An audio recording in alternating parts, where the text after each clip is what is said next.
ربنا ما خلقت هذا باطلا سبحانک فقنا عذاب النار۔ اے اللہ، تو نے یہ سب کچھ بیکار اور بے مقصد پیدا نہیں کیا ہے۔ ہر شے میں حکمت ہے، ہر شے با مقصد ہے۔ سبحانک، تو پاک ہے اس سے کہ کوئی بے مقصد شے پیدا کرے یا کوئی بے مقصد کام کرے۔ بے مقصد کام کرنے والوں کو آپ کہیں گے پاگل ہیں۔ ربنا ما خلقت هذا باطلا، ایک اور جگہ آیا ہے عبسا، تو نے یہ عبس پیدا نہیں کیا ہے، بیکار پیدا نہیں کیا ہے، بے مقصد پیدا نہیں کیا۔ ہر شے نتیجہ خیز ہے، ہر شے کے نتائج نکلتے ہیں۔ گھاس کا تنکا بھی بغیر حکمت کے نہیں ہے۔ تو آپ غور کریں اس کائنات میں اس کا رول کیا ہے، گھاس کے تنکے کا بھی رول ہے۔ سبحانک فقنا عذاب اللہ، اس سے ان کا ذہن منتقل ہوتا ہے آخرت کی طرف اور آخرت کے عذاب کی طرف۔ کیوں، کیسے؟ اب یہاں فطرت اور عقل کا پھر امتزاج آپ دیکھیں گے۔ عقل نے فیصلہ کیا یہاں کوئی شے بے مقصد نہیں، نتیجہ خیز ہے۔ فطرت کہتی ہے نیکی نیکی ہے، بدی بدی ہے، اور ہونا تو یہ چاہیے کہ نیکی کا صلہ نیک ملے، اچھا ملے، بدی کا صلہ برا ملے۔ عقل کہتی ہے۔ لیکن دنیا میں ہم دیکھتے ہیں کہ نیکوکار حلال کھانے والے بمشکل سوکھی روٹی کھا سکتے ہیں۔ استثناءات ہیں لیکن عام معاملہ تو یہی۔ حرام خور، دھوکہ دینے والے، سودی کاروبار کرنے والے، ہیروئن کا کاروبار کرنے والے، منشیات کا کاروبار کرنے والے، انسان کے صفری جنسی جذبات کو بھڑکا کر آمدنی حاصل کرنے والے، وہ عیش کر رہے ہیں۔ تو اصول تو یہ ہے کہ گندم از گندم پہ رویت جو سے جو، گندم سے گندم اگنی چاہیے، جو سے جو اگنا چاہیے۔ یہ کیا ہو رہا ہے یہاں؟ نیکوکاروں کو کیا ملا؟ نسل انسانی کا سب سے بڑا نیک انسان محمد صلی اللہ علیہ وسلم، اور کئی کئی وقت کے فاقے آتے تھے، ان کی نیکی کا کوئی صلہ دیا جا سکتا ہے دنیا میں سوائے اس کے کہ ان پر درود پڑھیں؟ اللہم صلی علی عبدک و نبیک و رسولک و خلیلک محمد و بارک وسلم، درود پڑھیں۔ اور بدترین انسانوں کو آپ کیا سزا دے سکتے ہیں؟ ہٹلر نے اگر خودکشی نہ کی ہوتی تو آپ اگر فورسپ سے لے کر اس کا ایک ایک رواں رواں نکالتے اور اس کے مسلز کا بھی ایک ایک جو ہے علیحدہ کر دیتے تو کیا اس کے جرائم کی سزا ہو جاتی؟ کروڑوں انسان قتل ہوئے، لاکھوں نہیں۔ پورا یورپ برباد ہوا، تباہ ہوا۔ خود اس کا ملک جو ہے وہ سب سے زیادہ تباہی کا جو ہے وہ نشانہ بنا۔ تو دنیا میں ہم نے جزا و سزا کا کچھ نظام قائم کیا ہے، لیکن یہاں نہ جزا اتنی دی جا سکتی ہے جتنا کہ کوئی شخص مستحق ہے۔ اس نے پوری زندگی اسی میں لگائی کہ خیر کا پرچار کیا اور بدی سے روکا لوگوں کو۔ یہی اپنا وقت، صلاحیت وہ پیسہ کمانے میں خرچ کر سکتا تھا، اس نے لگا دیا اپنے آپ۔ کون اسے صلہ دے گا یہاں؟ اور کیا صلہ ہوگا اس کا؟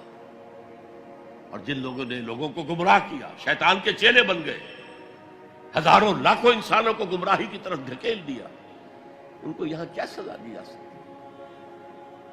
لہذا ثابت ہوا یہ دنیا نامکمل ہے۔ ایک دنیا، ایک عالم اور ہونا چاہیے، اور وہ ابدی ہونا چاہیے تاکہ پوری پوری بھرپور سزا ملے اور پورا پورا بھرپور اجر دیا جا سکے۔ یہ ہے منطق اور عقل کا تقاضا۔ خیر و شر یہ فطرت ہے، فطرت۔ خیر خیر ہے، شر شر ہے۔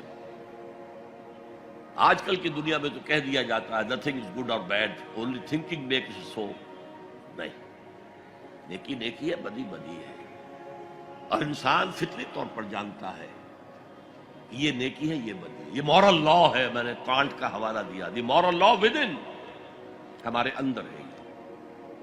اس کا تقاضا یہ ہے کہ نیکوکاروں کو ان کی نیکی کی جزا ملے، بدکاروں کو ان کی بدی کی سزا ملے۔ وہ یہاں پورا نہیں ہوتا. اول تو مجرم پکڑے ہی نہیں جاتے، پھر رشوتوں کے دھندے ہیں چھوٹ جاتے ہیں، ججوں کو خرید لیا جا سکتا ہے. بڑا جو ماہر وکیل ہے وہ جتنے گواہ کھڑے ہیں اس مجرم کے خلاف ان سب کو کاٹ دیتا ہے جرح کر کے. فرض کیجئے یہ سارے مرحلے طے کر لیے. میں نے مثال دی تھی، ایک بوڑھا آدمی ہے جس نے جوان کو قتل کر دیا. آج کل کیا ہوتا ہے کہ انگلی کی حرکت ہی ہے نا، پسٹل سے شوٹ کر دیا. اب آپ نے فرض کیجئے سارے مراحل طے کر کے اسے پھانسی کی سزا دے دی، تو کیا سزا بنی اس کی؟ وہ زندگی گزار چکا، کھا پی چکا، اپنے بچوں کو پال پوس چکا، وہ بچے اپنی اپنی جگہ پر ہیں، اس کی بیوی بھی یا بوڑھی ہے یا مر چکی ہے، اور اس نوجوان کا جوان بیوی جو ہے وہ بیوہ ہوئی ہے، چھوٹے چھوٹے بچے یتیم ہوئے. اور یہ بچے اب باپ کی شفقت اور باپ کی نگرانی سے سر پر سایہ نہیں رہا ہے باپ کا، اور ان کے آوارہ ہونے کا امکان بہت شدید ہے. وہ آوارہ ہوں گے تو کہاں کہاں تک ان کی آوارگی معاشرے کے اندر گندگی پھیلائے گی. انسان کے اعمال ایک وہ ہے جو وہ اپنی زندگی میں آگے بھیجتا ہے. میرے اور آپ کے اعمال جمع ہو رہے ہیں، کریڈٹ اور ڈیبٹ ہو رہا ہے، وہاں حساب کتاب ہو رہا ہے. ایک وہ اعمال کے اثرات ہیں جو پیچھے چھوڑ کر جاتے ہیں، بما قدم و اخر. وہ جو پیچھے اثرات ہیں.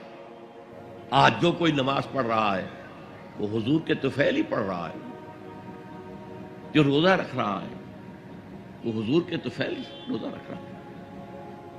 حضور ہی نے سکھایا تھا. اسی لیے کہتے ہیں اللہم صلی علی محمد بعدد من صلی وصام، بارک علی محمد بعدد من قام. سجد و قام کہہ لیجئے، رکع و قام کہہ لیجئے. اے اللہ محمد پر درود بھیج ان سب کی تعداد کے حساب سے جو نماز پڑھ رہے ہیں، روزہ رکھ رہے ہیں.